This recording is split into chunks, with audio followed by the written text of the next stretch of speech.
Hi everyone, this is Raghu Guru with 401 team at Royal LePage Ignite. Thank you so much for joining me yet again on another market report.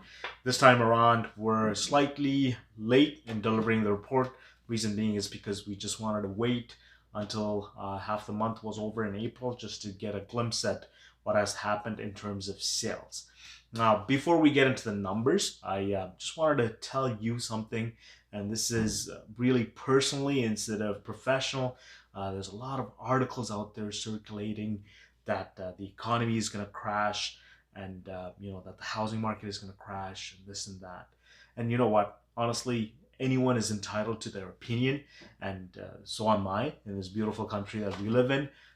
But most of these articles out there that are writing is what if this happened, or if this happens, then this shall happen. So they're all opinionated in my opinion. They're all opinionated, and nobody has any clue on how the market will turn around or what will happen as soon as this pandemic that we're going through is over. So definitely we have to wait it out and see what's going to happen. All we can tell you and report you is the current numbers. What's happening today based on numbers, right? Another important um, another important factor that I consider in real estate at least is employment rate and the overnight exchange rate. So the interest rate, the overnight exchange rate is at 0.25%. So it's cheap. It's really cheap to borrow money.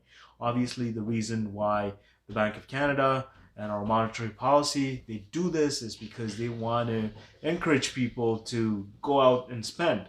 But unfortunately, the people that are supposed to spend, at least the general population, they're locked in, right? The non-essential businesses are closed. For how long are they going to be closed? Is the biggest question. Is the $1 million question. And if they're closed for this long, and tomorrow Doug Ford or Justin Trudeau comes out and says, "Hey, we're good. Let's open up the non-essential services. It looks like the curve has peaked and it's plateaued now, or we've discovered the vaccine," whatever it may be. How long before you as a consumer, would you feel comfortable going and eating at your favorite restaurant, for instance, right? So I did a poll the other day on Instagram, and the answer was about 40% of the people said right away, which is great. About 60% of the people said 1 month or later, right? It would take them that long. So although the economy kickstarts, people may not adjust to what has happened really well. They may be very precautious, right? So our market depends on the sentiment that the people are gonna display once the economy kickstarts, right? So fundamentally speaking, and a lot of pundits out there would agree that there's nothing wrong with the economy, but unfortunately, what has happened here is you've just kind of dropped the ball on everything and froze everything. So this is like an experiment that's being done, right? Hey, what would happen if we just cut, right? So there's nothing fundamentally wrong. But what's going to matter is how fast we come out, and when we do come out, how the general public is going to react, right? In terms of going out, in terms of flying, in terms of going on the carnival ship, right, etc. A lot of things are factored into this, and not one person or not one single event can predict everything. Hopefully, like everybody's saying, it's going to be a V shape when it comes to the turnaround, which means that we dropped and then we're going to go back up. That's what we're looking at. In my estimate, if I have to look at the housing market, definitely, it's going to be affected. So it's going to be affected in terms of price. I have no idea, but Korea is expecting anywhere from 2% to 3% drop. We're very well expected. So if it does drop, we're going to at least take another 6 months to a year to recover on pretty much the supplies that we're going to have and also the price. So let's see. It'll be interesting. As far as now, everything is just a guess, right? So let's go to the numbers. So for the month of March, it was a unique month. We had the first half of the month where it was completely okay, normal market. And then the second half of the month was the COVID part, right? But yeah, again, Durham sales was about 1101, so 1,101, which was about 31% higher than year over year last year. So even with the COVID dilemma, right, we did extremely well in March for that number, right, for sales.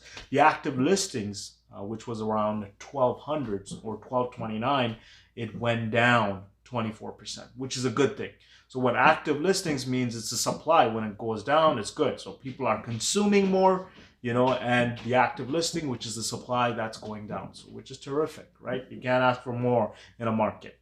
The composite benchmark index price rose by 10% year over year to $608,000. So 10% gain year over year. The last few months, especially December to February, March, was a steep climb, but definitely, if you look at the price gain year over year, is 10%. You can't go wrong in a market that's giving you 10% yield. So months of inventory was 1.1. Again, indicating that we are at a seller's market. We're at a seller's market, 1.1 months of inventory. Definitely a strong seller's market, and you can't go wrong with that kind of inventory.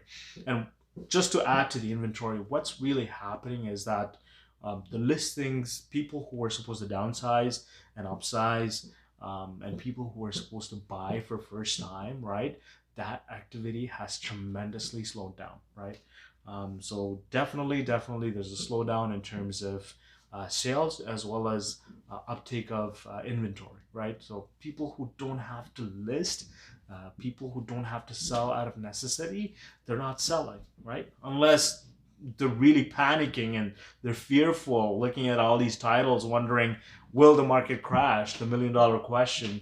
But if you really read in between the lines, there was fundamentally nothing wrong with the economy, right? This is just somebody paused it. Is there going to be effects? Absolutely, there's going to be effects, right? You lock up people, you lock up businesses for a month and a half, maybe 2 months, right? Of course, there's going to be devastating effects, right? Now, how will the general public act to the devastating effects? Who knows, right? So we'll just wait and see. But as far as the month of March finished, and as far as the inventory was concerned, we were at 1.1 months of inventory. Really good seller's market. Now, in my opinion, we have a software that measures showings every time someone books online, like a realtor books online, and then we have this Broker Bay software that measures. So Broker Bay noticed that in the last couple of weeks, the showings have tremendously slowed down, up to 80% less showings. And you can expect that, right? I mean, realtors who are concerned about their safety, maybe they may have kids like myself, right? Do we really want to be, bringing people or potential buyers in our cars, or there's a lot of safety concerns, right? Would you be buying your house virtually? I don't know, right? Have we come to that point where, let me shop online for a house and I'll buy it conditionally before I go see it? Like, would you be doing that? I don't know, right? So, when it comes to a house, we like to be there. We like to see, the space, if everything works out as we saw in the picture, because the pictures can be really deceiving, right? Sometimes you get great pictures and you go there and you're disappointed. Sometimes you get bad pictures and you go to the house and you're excited, right? So the pictures can be deceiving. And in my opinion, houses, although we could display your house in 3D and whatever and etc., you have to be physically there as a buyer to be satisfied, right? So, that has tremendously slowed down. So just to get some perspective from the first 2 weeks of April, so that's pretty much COVID week, right? COVID-19 weeks. We saw that in Durham, the sales dropped 52%. So the sales dropped 52% year over year. That's comparing 2019, the first 2 weeks, to now, the first 2 weeks. So brace yourself. And I really mean it. Brace yourself. The media is going to pick up on the sales number for the next report, and they're going to rip the real estate market apart, right? All these people that have no clue about real estate are going to start writing.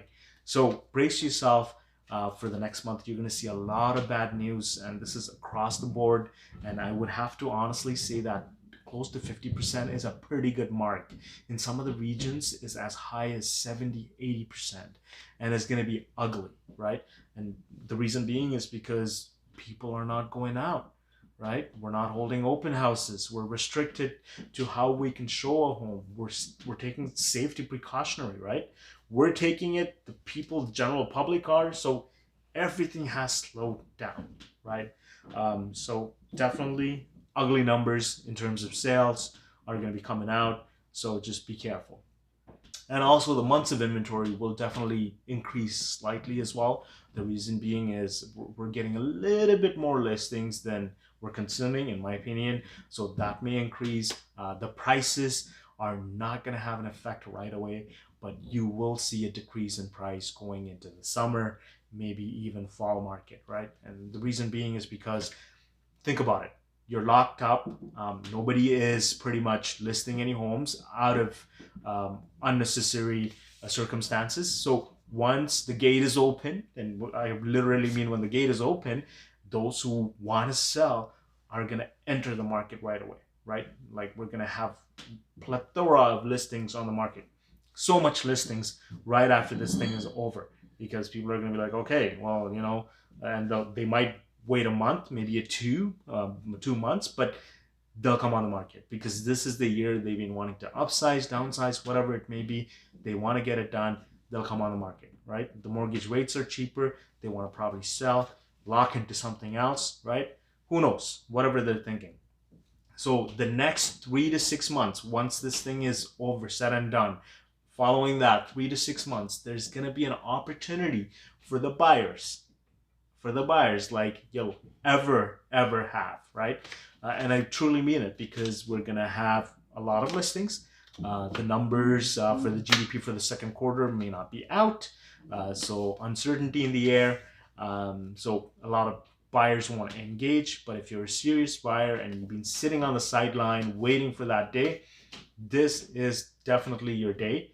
And following the ease of non-essential workers and the businesses to open up, they're going to do it in phases, as I hear. So if they do it, then you're going to experience about 3 to 6 months of a good buying opportunity, right? Some buyers are already out there, right? They're actually going and they're looking at homes, and homes are selling every day. Homes are selling every day, right? Believe it or not, homes are selling every day. So people are buying, right? Some people might go see homes where the owner might be a little bit desperate or have to sell out of necessity because they have to close on another home, or they have to move somewhere else for job, or whatever it may be. They're selling because they have to. Then there's some opportunities out there to take advantage, right? But as far as the numbers are concerned, again, next week is going to be ugly, so just bear with it. And the next couple of months, actually, not week, but the next couple of months are going to be really ugly numbers in terms of sales. Just bear with it. It's normal. So that's what's happening. And also, just to add to that, I was talking to a friend the other day who works for one of the major banks, and then she runs loans. She runs a loan department for auto loans, and she told me that they're down about 60%, right? So you can imagine if the dealerships generally are closed, their showrooms are closed, and only the maintenance part is open. The car manufacturers have stopped making cars. The part companies are slowly laying off people, so you can imagine the effect, right? People are not going out, they're not buying cars, they're not buying houses. So the economy is pretty much on house arrest right now. So bear with it, and brace yourself for the numbers next month. Please do not read these articles that are trying to scare you. I mean, if you like to read the article, read the article. Just don't read the title and share it on Facebook or whatever it may be, because the titles are really, really scary until you read deep into the article and you find that, oh, okay, well, this is what they were talking about. They were giving us a hypothetical scenario, right? And a lot of people and media is taking advantage of what's happening today. We're not talking about the weather anymore. It's COVID-19 every day. Not that it should be downplayed, but it's just because of COVID-19, the other markets that they're talking about, it's all hypothetical, right? Even the smartest geniuses in the world have no clue what's going to happen as soon as we restart, right? We don't have a clue. What we can really depend on is numbers, right? As we get them. So thank you again for joining me. If you have any questions, if you're trying to, list your home out of necessity, right? And I really mean it. If it's not necessary, right, don't do it, right? Because as you can see that showings declined by 80%, right? The only way your house will sell at a top price is if enough people come and see it. And that's what we try to do as listing agents, right? We try to expose your house where enough people come and see it in the first 2 weeks. And if you're not getting that attention, you may not get that top dollar. Unless you have to sell out of necessity, don't do it now. Wait. That's all I can say. I mean, that's my opinion. And if I were in your place, I'd do the same. I would wait, right? But if you have to sell for whatever reason and you need help and you want to know what the process is right now, give us a call. Rugger Roger, we're at 401 team, 416-712-2006, and we can definitely help you out. Just to make sure that you sell that house for the most amount of money in the shortest amount of time, and obviously with all the safety precautions in place that we will be putting in place. Okay, thank you so much. Again, reach out to me if you have any question. The number is 416-712-2006. Thank you.